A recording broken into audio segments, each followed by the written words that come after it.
नमस्कार दोस्तों, Nandu एसपीसीएस YouTube channel पर आपका स्वागत करती हूँ। आशा करती हूँ आप लोग स्वस्थ होंगे, मस्त होंगे और अपनी पढ़ाई में व्यस्त होंगे। आज हम शॉर्ट न्यूज को फिर से आपके सामने लेकर आए हैं। शॉर्ट न्यूज का सेशन है, आज से हम इसको फिर से शुरू कर रहे हैं। तो 2021 का भ्रष्टाचार धारण सूचकांक यानी करप्शन परसेप्शन इंडेक्स जारी किया गया है। तो आज का करंट न्यूज हम इसी टॉपिक पर शुरू करते हैं। तो चलिए अपना सेशन शुरू कर लेते हैं।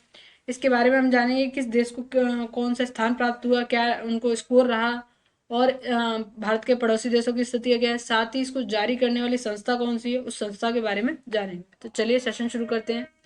करप्शन परसेप्शन इंडेक्स, इसको जारी कौन करता है? तो ट्रांसपेरेंसी इंटरनेशनल के द्वारा इसको जारी किया जाता है। यानी कि ट्रांसपेरेंसी इंटरनेशनल ने हाल ही में भ्रष्टाचार धारण सूचकांक जारी किया गया है। इस सूचकांक के अनुसार क्या है, विश्व के देशों में भारत की स्थिति क्या है? भारत को 85वां स्थान प्राप्त हुआ है। इस रिपोर्ट में कहा गया है कि जो एक दशक है, इस दशक में भारत के लिए जो भ्रष्टाचार का जो स्कोर रहा है वो लगभग स्थिर रहा है। यानी कि जो भ्रष्टाचार के सूचकांक में जो अंक मिलता है, भारत का स्कोर लगभग समान रहा है। यानी कि कुछ खास परिवर्तन नहीं आया है पिछले एक दशक में। आगे बढ़ते हैं, इसके मुख्य बिंदुओं को जानते हैं। तो ट्रांसपेरेंसी इंटरनेशनल ने इसमें रैंकिंग के लिए 180 देशों को शामिल किया गया है। रैंकिंग का आधार क्या है? तो रैंकिंग का आधार है देशों के सार्वजनिक क्षेत्र में भ्रष्टाचार के आधार पर रैंकिंग दी जाती है। उसके आधार पर ये सूचकांक जारी किया जाता है। किस आधार पर? तो देशों में होने वाले सार्वजनिक क्षेत्रों में भ्रष्टाचार के आधार पर। ठीक।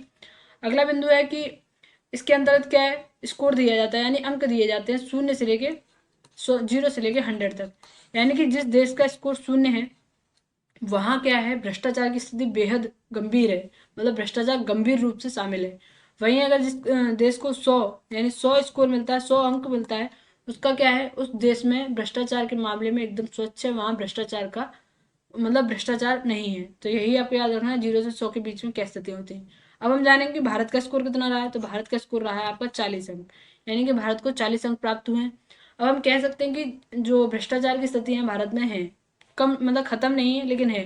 लेकिन अगर हम इसको 100 तक ले जाने के लिए भी काफी मेहनत का समय है, मतलब काफी लंबा संघर्ष करना पड़ सकता है।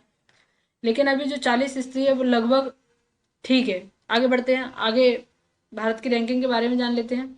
तो भारत ने 2020 में रैंकिंग में 86वें स्थान पर, सॉरी 2020 में भारत कौन से स्थान पर रहा? तो 86वें स्थान पर रहा था। जैसा कि मैंने आपको बताया कि 2012 से यानी कि पिछले दशक से कुछ खास बड़े बदलाव नहीं आए।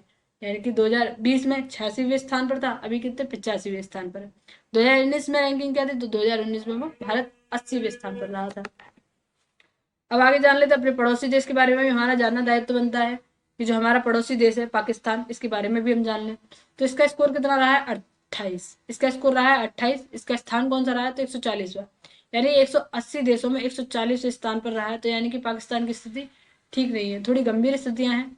कारण क्या है? कारण है कि यहाँ कानून का शासन नहीं है, यहाँ सैन्य शासन है। तो सैन्य शासन होने के कारण यानी कि कानून के शासन की अनुपस्थिति के कारण जो प्रदर्शन है काफी खराब रहा है।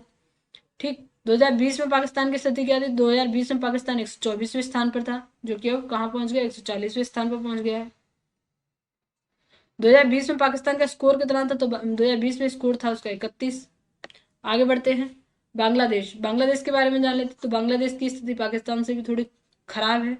बांग्लादेश ने 26 अंक हासिल किए हैं। कितने? 26 अंक। पाकिस्तान का कितना था? 28। ठीक, हासिल किए। स्थान कौन सा रहा है इसका? 147वां स्थान रहा है बांग्लादेश का। आगे जान लेते हैं भारत का सापेक्षिक प्रदर्शन। सापेक्षिक प्रदर्शन यानी कि भारत ने पिछले सालों में कितना परिवर्तन किया है।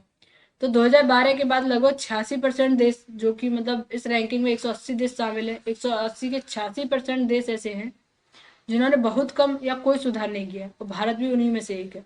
यानी कि भारत ने भी पिछले 10 वर्षों में कुछ खास परिवर्तन नहीं किए।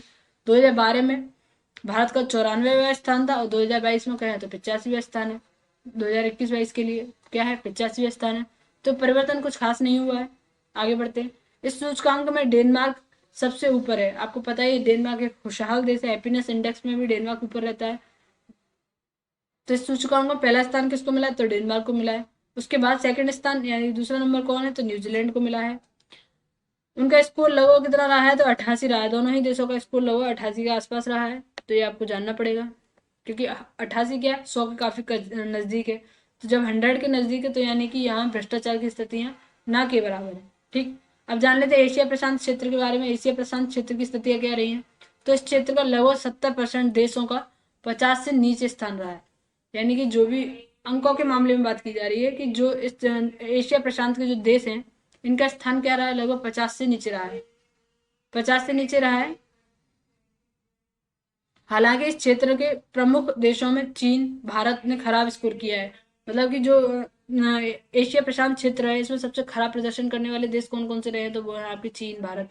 इनकी स्थिति काफी खराब रही है। श्रीलंका एकमात्र ऐसा देश है जिसके प्रदर्शन 2012 की तुलना में सुधार नहीं हुआ है। मतलब जहां चीन, भारत की बात की जाए, यहाँ सुधार कम से कम मात्रा में तो हुआ ही है, लेकिन 2012 से श्रीलंका में कोई सुधार नहीं देखा गया। तो यही आपको याद रखना है कि 2012 से श्रीलंका एकमात्र ऐसा देश है जहां कोई भी सुधार नहीं हुआ है। आगे बढ़ते हैं, दुनिया के देशों के बारे में रिपोर्ट जान लेते हैं। तो सेशल्स और आर्मेनिया ने अपने स्कोर में सबसे बड़ा सुधार किया है। क्वेश्चन पूछा जा सकता है कि जो करप्शन परसेप्शन इंडेक्स जारी किया गया है उसमें सबसे अधिक सुधार की स्थिति में कौन से देश रहे हैं, तो सेशल्स और आर्मेनिया है, जिनमें सबसे अच्छा, मतलब स्कोर सबसे अच्छा नहीं है लेकिन स्कोर में सुधार सबसे अच्छा किया है। अगला बिंदु आपका इटली, ब्रिटेन, अर्जेंटीना, ऑस्ट्रिया, चीन ने अपने स्कोर में सुधार किया है। मतलब कम मात्रा में इन देशों ने भी सुधार किया है। आगे जान लेते हैं ट्रांसपेरेंसी इंटरनेशनल के बारे में, जो कि ये संस्था है, करप्शन परसेप्शन इंडेक्स जारी करती है। इस संस्था के बारे में जान लेते हैं। तो ये गैर सरकारी संगठन है। कैसा, तो गैर सरकारी संगठन है। इसकी स्थापना कब की गई थी, स्थापना की गई थी 1993 में। इसका मुख्यालय कहाँ है, इसका मुख्यालय आपका बर्लिन यानी कि जर्मनी में इसका मुख्यालय है। इसका मतलब कार्य क्या है, यह कार्य है भ्रष्टाचार के उपायों के खिलाफ कार्रवाई करना और आपराधिक गतिविधियों को रोकने के लिए काम करता है। कौन, ट्रांसपेरेंसी इंटरनेशनल। ठीक, तो इसी के साथ हम अपना सेशन समाप्त करते हैं। सेशन आपको कैसा लगा कमेंट बॉक्स में जरूर बताइएगा। अगर आपको सेशन अच्छा लगा हो तो इसे लाइक कीजिए, अपने दोस्तों को भी शेयर करें, और अगर आप चैनल पर नए हैं तो चैनल को सब्सक्राइब करना न भूलें। Thank you for watching.